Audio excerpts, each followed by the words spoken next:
Okay. Good evening.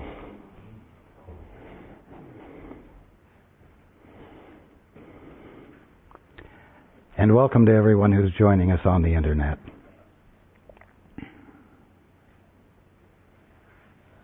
Well, the Course says there is no order of difficulty in miracles. And I'm going to say there are not orders of reality. And what I mean by that is that as we meet every week, and I am sharing these ideas with you, I'm aware that it seems to you that my assessment of each of you, my definition, if you will, of each of you, describes someone you don't know. I tell you that you are the direct expression of God right now. And therefore you are each the Christ. But you don't believe me. You don't think so. At least for the most part, as you go through your day, you don't behave like the Christ. And you find it very difficult to put into practice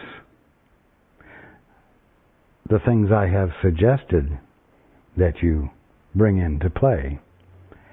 It's just too easy to slip back into your old habits of thinking. And they seem fully justified. But the one to whom they seem justified is not the one I have described as you. The orphan, it's the one who feels separated from his father. It's the one who feels isolated and alone. Well, those words don't describe you, even though you believe they do.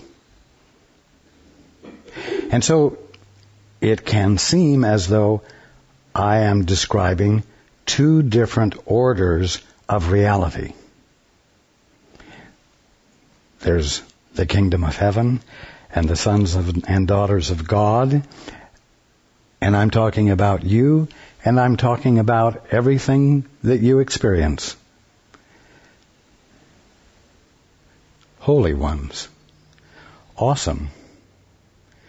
Awesome because the very substance of your being is divine love, which has not only the capacity, but the intent to bless everything it sees with the love that it is. Well, you say, that isn't what I find myself engaged in as I go through my day. You're describing some ultimate me, not a here and now me. Here's my experience, and I'm very upset about it. And here's why I'm upset about it. And you can spell off all the justifications. And you are firmly convinced in the picture you draw. So you're talking about a different order of reality.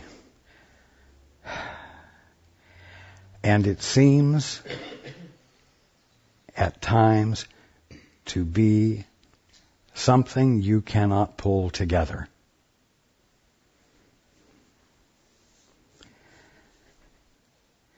And yet, you know what? As we continue, I am not going to stop confronting you with the truth about you that stands at odds with the way you perceive yourselves. Now, part of the problem is that you think that you have to reconcile the way you see everything and the way you think of yourself with what I'm talking about. And they can't be reconciled. The two will never meet. Because one is real and one is unreal.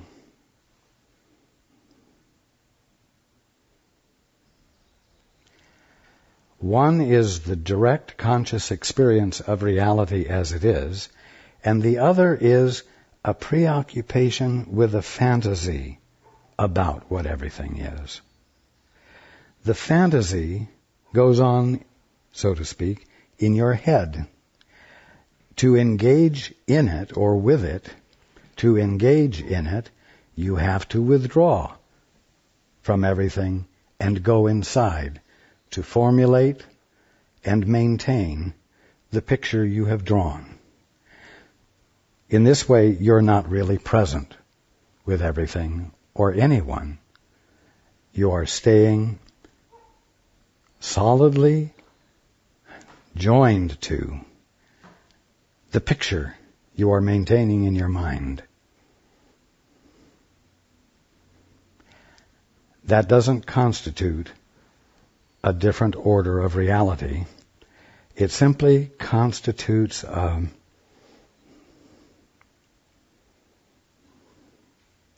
misunderstanding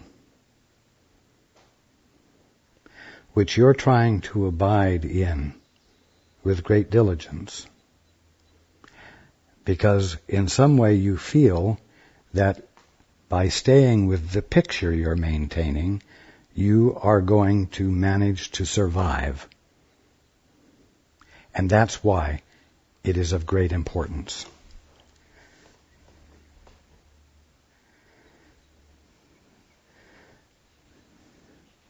The imaginative description of yourself that you have made up will not become or refine itself into the Christ that you are. What will happen is that you will finally arrive at a point where you're willing to withdraw your investment in your imagination and abandon it. Let it go. And you want to know something? The reason the Course presents such difficulty to you is because you read it so that you can get a better hold on the world by means of your definitions, and the Course is saying, abandon them. Oh, abandon them? That will leave me floating, insecure. That will make me very vulnerable. I cannot afford to lose control. Chaos will follow. I am convinced of it. I am convinced that my very definite definitions and opinions and judgments are what are keeping me safe.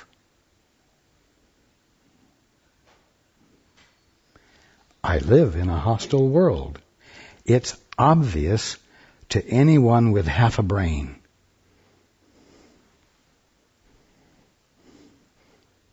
And that's an argument in favor of not letting go and providing yourself with the opportunity to discover that there is a permanent, eternal, abiding order to the experience of existing that you are not responsible for and that you can lean into and rely upon totally. Oh, but if you do that, that will put your ego out of a job. You say, well, I won't have anything to do then. But really it's saying that your ego will be without a job. And you will have to glean the value of your presence from some other source than the excellent effort you bring to getting control of your life and your world so that you can fulfill dreams that you have made up.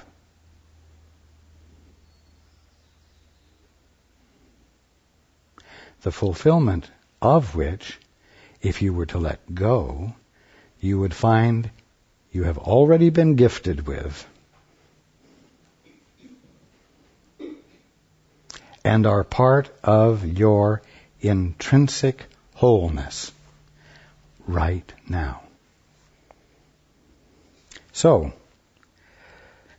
in some ways, what I'm here to share with you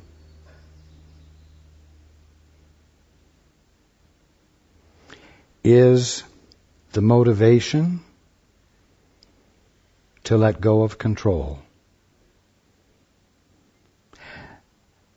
The motivation to give up trying to improve this puny little self you think you are.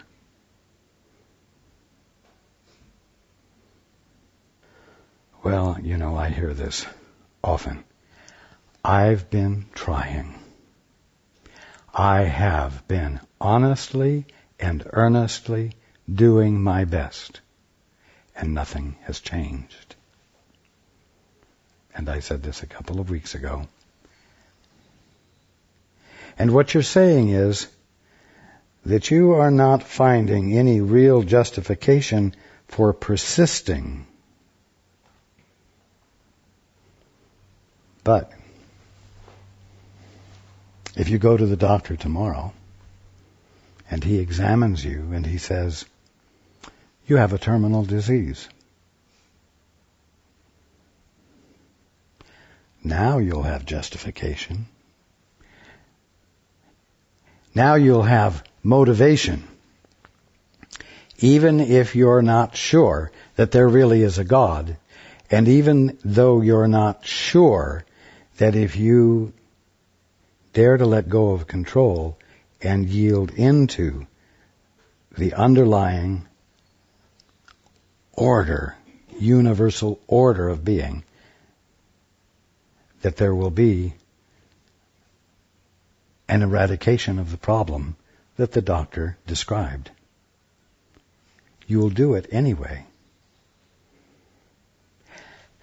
I'm suggesting that you do this before you have some ultimate reason for doing it, when there isn't fear attending it. One doesn't have to end up being crucified or on the way to the cross before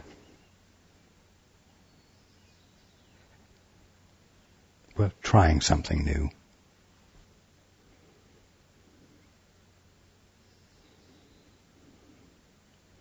When I describe you as the holy son or daughter of God, right now, right as you sit here, and that where you're sitting is the middle of the kingdom of heaven, I'm not talking about some other order of reality, some other dimension.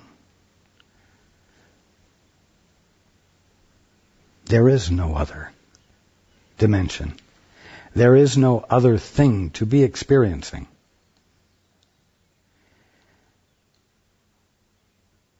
Don't let fear be what brings you to the resolve to look with fresh eyes. Don't let a dire circumstance drive you to what we might call a negative inspiration or a negatively impulsed inspiration to let God in or let reality in. Be willing to accept that reality with a capital R and the kingdom of heaven the only kingdom of heaven there is. And what you have meant whenever you used those words, the kingdom of heaven, is what you're in the middle of. Right this moment. Hold on to that. One conscious thought. Now, don't hold on to that conscious thought as a mental practice that will accomplish something. Its only purpose is to help you become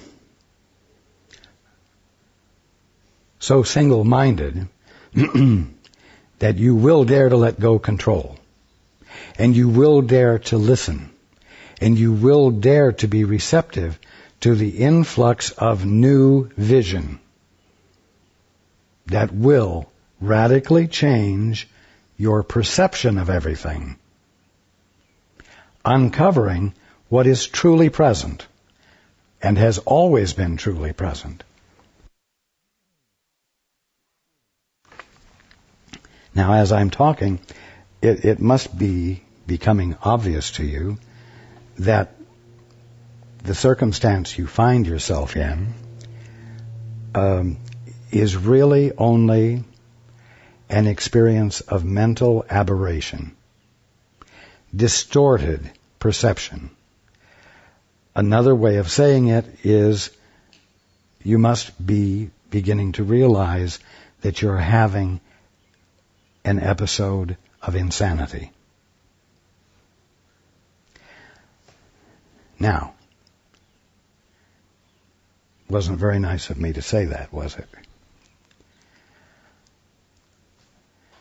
But you want to know something?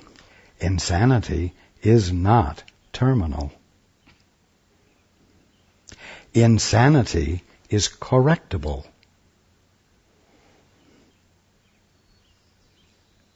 To be able to say, or think even, that you are not seeing things clearly, and that it is foolish for you to believe what you think you're seeing, is the kind of simple logic that can be all the impetus you need, all the push you need to become genuinely curious, to look at everything you think you're familiar with and see something you haven't seen before.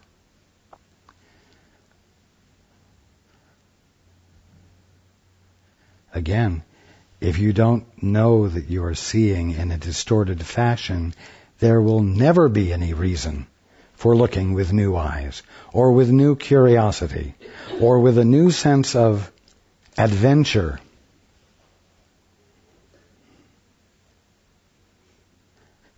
There are not orders of reality. There is only one. You're in it.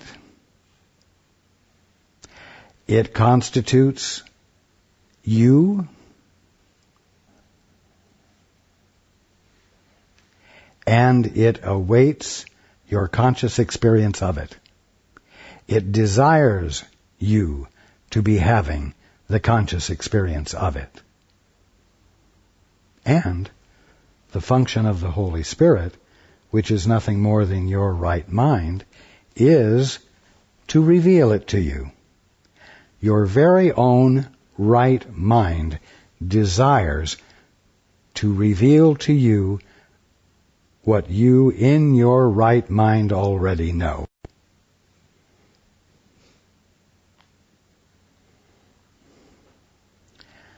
You simply must stop distancing yourself from the state of being awake, the state of being enlightened, by insisting upon reinforcing your unenlightened thinking. And this means stepping out into unknown territory. It means, in a way, from your present point of perception, that you must be willing to think in a new order of reality, in a different order of reality. Because reality seems so foreign to you when I talk about it. And so it will seem to you as though you're having to move into a new order of reality. It will only seem that way.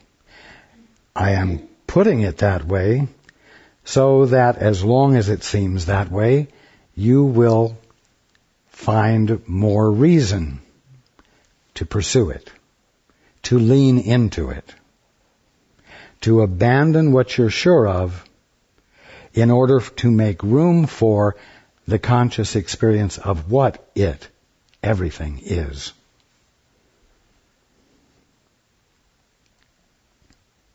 Now, let's go into the book. This world is a picture of the crucifixion of God's Son. Remember last week we were talking about pictures and photo albums and freeze-dried frames of moments, and then treating those freeze-dried frames as though they were in them of themselves something actual. You at an earlier time, you doing this, etc. When you are the mind, the conscious awareness in which the experience of looking at a picture book is going on. The world is a picture, a definition of the crucifixion of God's Son.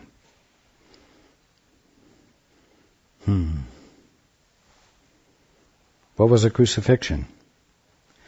A crucifixion was a penalty, wasn't it? A penalty for being guilty, right? Now the crucifixion, my crucifixion, if you will, was an example of being found guilty of something that hadn't occurred. I was found guilty for doing or something I was not, and then penalized for it.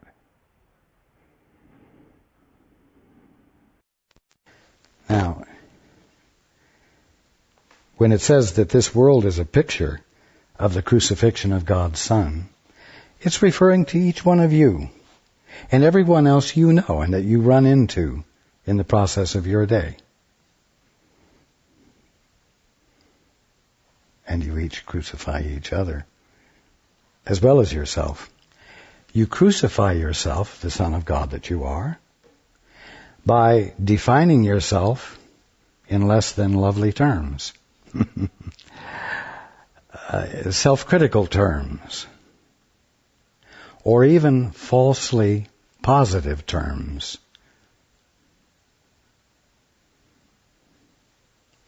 The orphan mentality is a mentality unconscious of its divinity, unconscious of its connection with everything and everyone at, I'm going to say, a level of divinity, absolute divinity. How many times during your day? And I can safely say that none of you goes through one day without at least once falsely judging a brother and being upset with that brother, claiming his guilt, confronting him with his guilt, confirming his guilt, not letting him weasel out of his guilt. But of course that's what orphans do. That's not what the Christ does. But that is what orphans do. This world is a picture of the crucifixion of God's Son. If each one of you is God's son or daughter, you are, at this moment, guiltless. You are innocent, pure. Right now, you must get this through your head, because I'm speaking to the pure, innocent one that each of you are. That's who I'm speaking to, no matter how you're conceiving of it. And until you let yourself off the hook and dare to believe that that is what you are, and therefore you do not need to behave the way you've been behaving, you will not find transformation occurring. You will not find a miracle happening, a sudden shift of perception. You won't find it happening for yourself, and you won't find it happening for your brother. And so you really have to be willing to take what seems to you to be a radical position. That in spite of everything you know you've done, and in spite of the meanness with which you've done a lot of it, that's not part of your true character. That is not part of your being. And because it isn't, you cannot be forever influenced by it. And you do not have to forever embody it.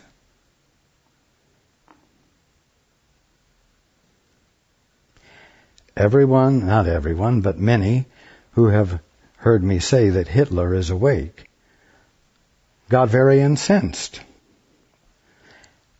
How could he be awake? He only did the atrocious things he did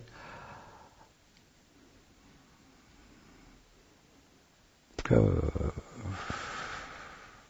60 years ago. That's not nearly enough time to suffer for what he did. Well, then, by comparison, how long do each of you have to suffer?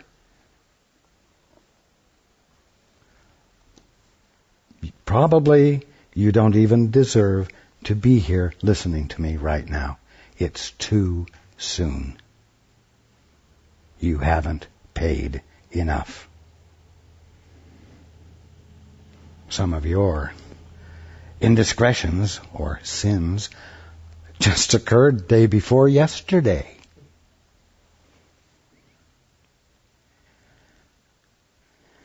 Well, are you an orphan or not?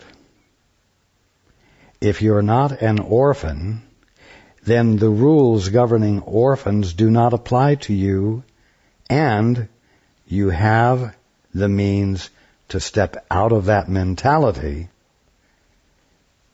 into your right mind at any moment. The answer to the problem is not paying the penalty, but stepping out of the frame of mind in which the penalty seems to be justified.